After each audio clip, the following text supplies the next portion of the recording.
North ইন্ডিয়ার famous panjabi স্টাইলে তৈরি মুর্গ তরিওয়ালা বা তরিওয়ালা চিকেন বাড়িতে কিভাবে বানিয়ে নিচ্ছি স্কিপ না করে পুরো রেসিপিটা দেখে নাও।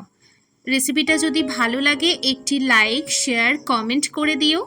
আজকের এই তরিওয়ালা চিকেনের মেন ইনগ্রেডিয়েন্টস হলো টমেটো। পুরো রান্নাটাই কিন্তু টমেটোর ওপরেই ভিত্তি করে। 600 গ্রাম মতো চিকেনের লেগ পিসের অংশ বেশ ভালো করে পরিষ্কার করে ধুয়ে নিয়েছি। তাতে 1 চা চামচ মতো হলুদ গুঁড়ো, 1 চামচ মতো নুন, 1 চা চামচ মতো আদা বাটা, রসুন বাটা, সর্ষের তেল দিয়ে ভালোভাবে ম্যারিনেট করে 25 থেকে 30 মিনিট রেস্টে রেখে দেব। এরপর অপর দিকে কড়াইতে সর্ষের তেল গরম করে তাতে ফোড়নের জন্য গোটা কয়েকটা মশলা দিচ্ছি।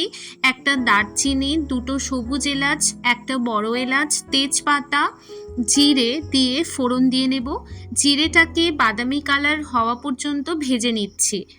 এরপর একটা বড় সাইজের পেঁয়াজ কুচিয়ে নিয়েছিলাম, সেটা দিয়ে দিলাম।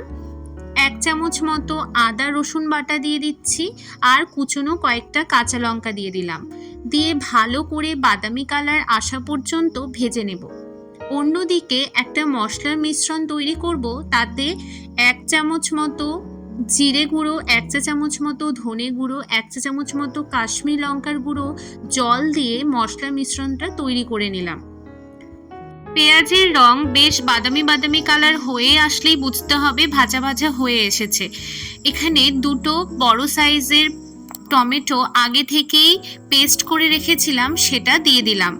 মশলার মিশ্রণ দিয়ে ভালো করে মশলাটাকে কষিয়ে নেব। 1 চামচ মতো নুনও দিয়েছি, সেটা মিশিয়ে ভালো করে আবার কষাতে থাকবো। এই মশলার মধ্যে আমি কোনো রকম হলুদ ব্যবহার করছি না, যেহেতু আগে থেকেই মাংসে ম্যারিনেট করে হলুদ দিয়েছিলাম। মশলা বেশ ভালোভাবে কষিয়ে এসছে। এইবার ম্যারিনেট করা চিকেনগুলো দিয়ে দেব। মশলার সাথে চিকেন ভালো করে মিশিয়ে নেব আর বেশ অনেকক্ষণ ধরে কষাতে থাকবো।